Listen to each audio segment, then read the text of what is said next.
Welcome back and thank you for staying with us here at Hot 7 TV. In commemoration of International Day of Democracy 2020, the St. Lucian National Youth Council has officially launched its Youth Voter Education Program in collaboration with the Electoral Department. As described by the SLNYC, the program seeks to usher in a new era of youth participation in time for the next general election. As described by President of the National Youth Council, Nias Alfred, International Day of Democracy, celebrated annually on September 15th, provides an opportunity to review the democratic process in St. Lucia and address areas in need of improvement. Alfred believes that democracy is as much of a process as it is a goal, underscoring that national statistics speak poorly for the level of participation of the general public, particularly people under 35, in the democratic process. For us here in St. Lucia, that celebration comes at a critical time, where it actually allows us the opportunity to review our processes of democracy here in St. Lucia, and it allows us to realize that true democracy can only really be accomplished if there is full participation across the board from all stakeholders, especially from young people. Alfred says this is what led the National Youth Council to embark on its latest venture with the Electoral Department. I really don't think that young people understand the power in which they have, the power in the vote that they have to actually make a difference and to contribute towards policy in St. Lucia. So that is why we've decided to collaborate with the St. Lucia Electoral Department to launch a youth voter education campaign, which would be dubbed Value in the Vote.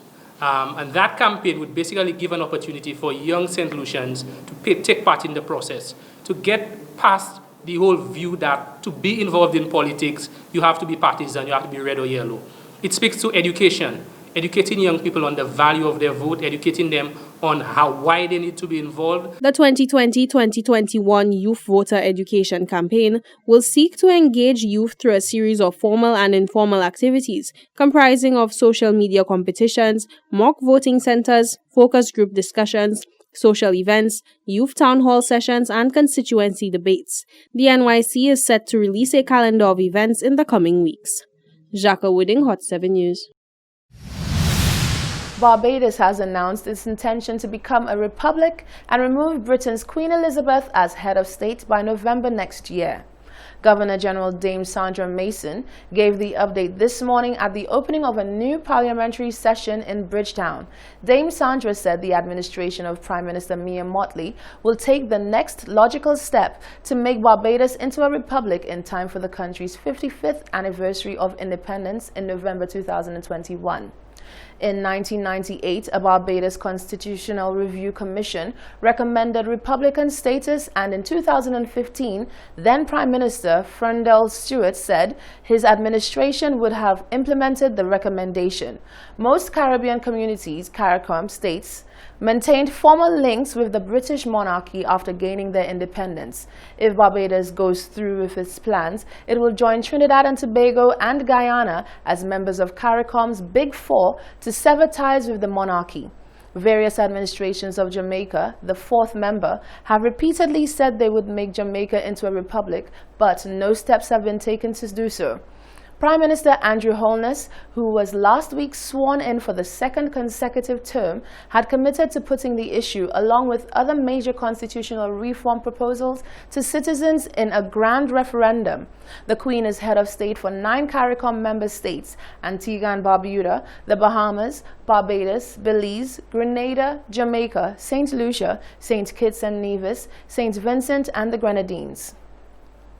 In other news, rehabilitation works on the sporting facilities in Micoud are nearing completion.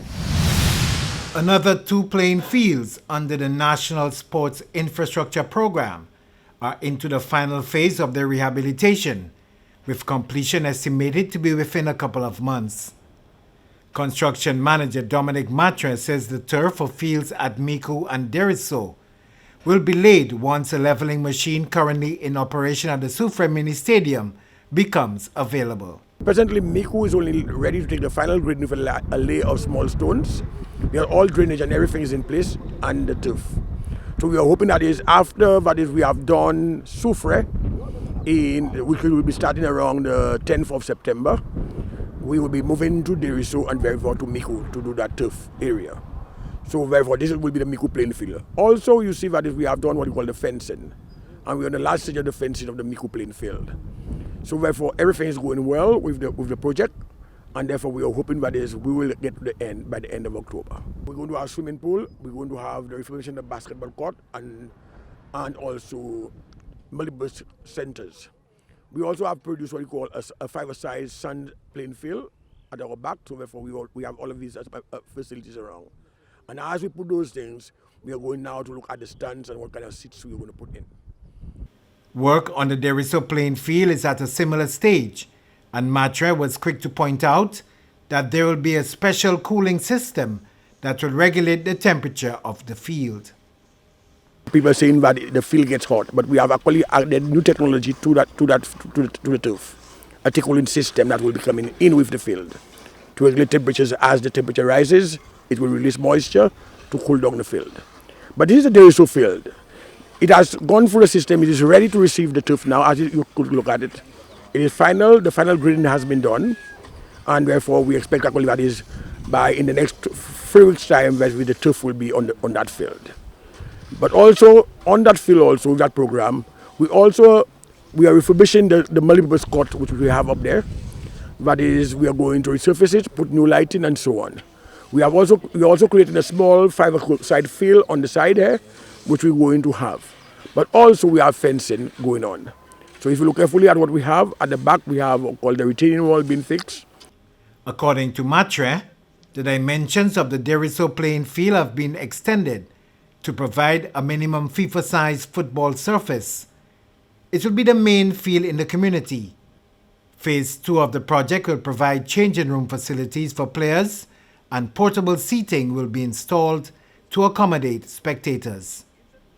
From the Ministry of Youth Development and Sports, I'm Ryan O'Brien. It's time for a break, but coming up, we have sports and the latest weather.